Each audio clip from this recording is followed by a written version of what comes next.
after 2 weeks you get your cataract surgery done, and post that cataract surgery after 2 weeks we'll do the PRP. For pan-retinal photocoagulation, how is the slit lamp and the LIO? So Dr. Prerna, as per your opinion, which is like more precise, the slit lamp one or the LIO one regarding the spot size, the burn width apart? So you have seen cases lasered with LIO as well as the slit lamp. So what is the difference you saw practically while examining the fundus? Which is Sir, I also did with the slit lamp laser one, there are more precise laser one. Also, the spot size is also small as compared to PRP.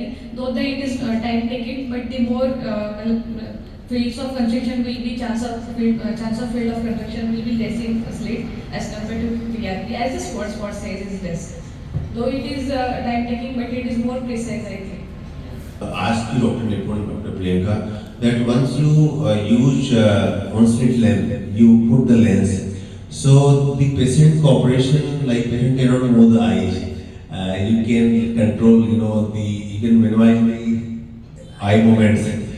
Same thing we watch while doing the YAG laser. For uncooperative patient, it's always better to do YAG lens and, especially multifocal or trifocal lenses. So is there any difference in that sense, like patient cooperative versus, once you use lens versus you don't use the lens? Yes, sir. When we use lens, the patient is they can't move the eyes, so we can do more precisely in case of slit lamp. While doing PRP, patient can move their eyes. There is a high chance of hitting the macula. It's better to do slit lamp, I think.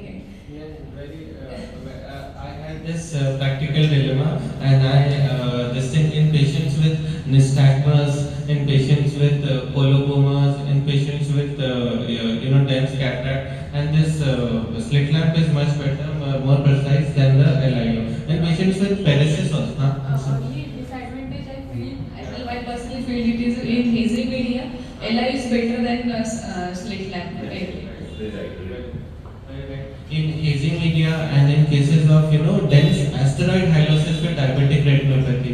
So what happens in dense asteroid hyalosis, we are not able to make out. So whether it is a severe NPDR or a PDR, so some doubt remains. So what we do is we do an FFA. If there is an NVE, we do an PRP with an indirect ophthalmoscope. It is better with. And in cases where there is a dense vitreous hemorrhage, we can always depress with LIO and do a laser. So in these scenarios, or in colobomas, in these scenarios, LIO is much better. But in cases of the uncooperative patients, patients having 6 nerve paresis, patients having nystagmus, to fixate the eye, slit lamp is much better. And the spot size, because the spot size in the slit lamp is less 200. In LIO, it cannot go lesser than 460 micron. So in LIO, the irregular burns are there. Irregular widely spaced burns are there. So we need more precise burns in cases of PRP. So slit lamp is much better here. So these are some special situations. One more thing I want to ask you, Dr. Nipun. Many times once we see, say in this queue for cataract surgery also, some patients, the moment they enter the theater, they start making, complaint, pain. So you must have seen similar cases. Some parents must be very uncooperative. They, even after giving them, explaining them, they are not cooperative. So in those cases, what is your suggestion? In addition to counseling, in addition to explaining them, giving them some painkiller few hours or few minutes before PRP procedure, then also some of them they don't cooperate. And I have seen in cataract surgery the people who are tobacco chewers or smokers, even you put block also, sometimes the block will not work, especially the tobacco addict people. So have you seen such cases in PRP also? Yes, sir. Even in PRP, even in Barrage, I remember when just a few months back, Dr. Shreya was there. So we had one young girl with the Barrage, and she was very anxious and she was so afraid. Her brother was with her. We all counseled her that nothing will happen. She had an isolated lattice with hole, that nothing nothing will happen. But moment we tried to put the slit lamp lens, she was moving behind. She was so anxious. So we counseled her, we explained her the procedure thoroughly. And what I did is I sat on the slit lamp as a patient, and I told Dr. Shreya, my fellow, to put the PRP lens on me. Then when she put it on me, then she understood. Then she said, ki, okay, sir is undergoing, the doctor is undergoing the procedure like very nicely. Then she understood, and then she cooperated nicely. So it is very important to counsel the patients. This was a little extreme measure, but Yeah, I think that's a very good tip you have shared, Dr. Nipun. And I have seen one case. She came for cataract surgery.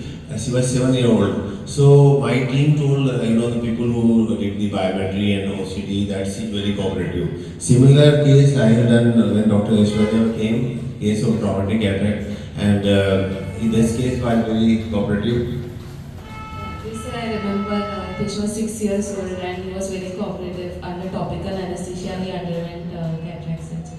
So it's sometimes I wonder that people are 6-7-year-old, they are not complaining pain. And when I was doing this 7-year-old girl, so one person, 25-year-old female, was lying adjacent on that table, and I was supposed to do the phakic lens implantation. So she was shivering with pain, like she was trembling, like anything. So when this girl was talking, Joya Ansari's 7-year-old girl was talking to me while surgery that what you want to become, so I want to become a doctor, something like that. So staff told that okay, see, you can listen to her conversation. She is talking so confidently and you are shivering and you are trembling with the pain. So sometimes the pain sessions we have to just to explain them, and we do explain them what you have done, like demonstrating them by doing it. And that is very important because in medical science, many textbooks we are not taught how to manage the extreme difficult case. So these are some of the tips which you can use in your practice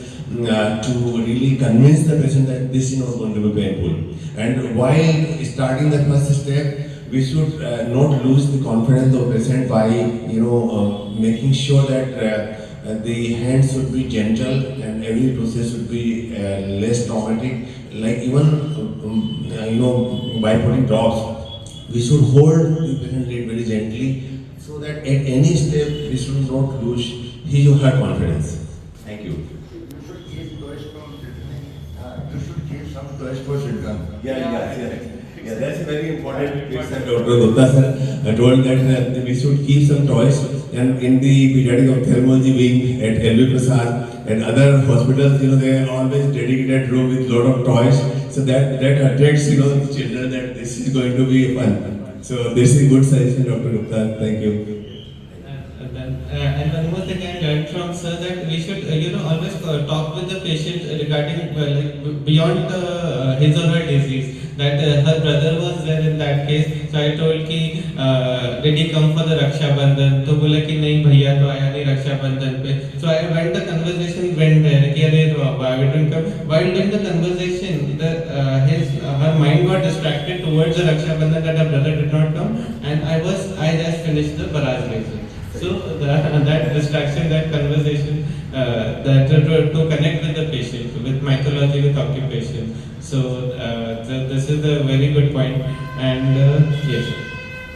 That is a very good point, Dr. Nipun. Thank you so much for that. And by talking about non-ophthalmic things will distract the patient, and that will engage him or her in most important, exciting activities. So whenever some elderly mother comes for cataract surgery, I always talk कि माताजी कितनी है, बेटे कितने हैं, बच्चियाँ कितनी हैं, शादी होगी, बहू आई है नहीं आई, रोटी गर्म मिल रही नहीं मिल रही. These things, they help in relieving the anxiety, and that bring us for bring the patient for more exciting thing in the life. ये operation क्या है, boring thing.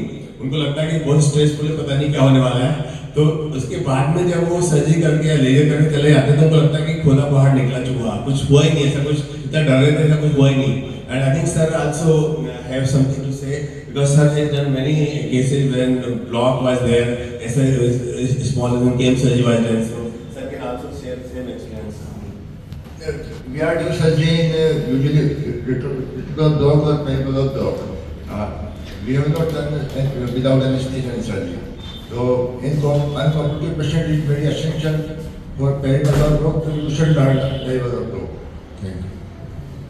In case of post laser, in some places they used to give only nevenectomy, not a combination of topical steroids. So is that okay, or we should give any? Is there another advantage of giving topical steroid plus antibiotic combination? That's also fine. That's also fine. Yeah, that varies. Even the post where I was there in my fellowship, they used to give only topical NSAIDs and a lubricating. That's also fine. But when patient complains of little redness here and little practically little anxious patients at post laser, the redness has happened. That condition is transient actually. So we give a topical Lotepred for at 3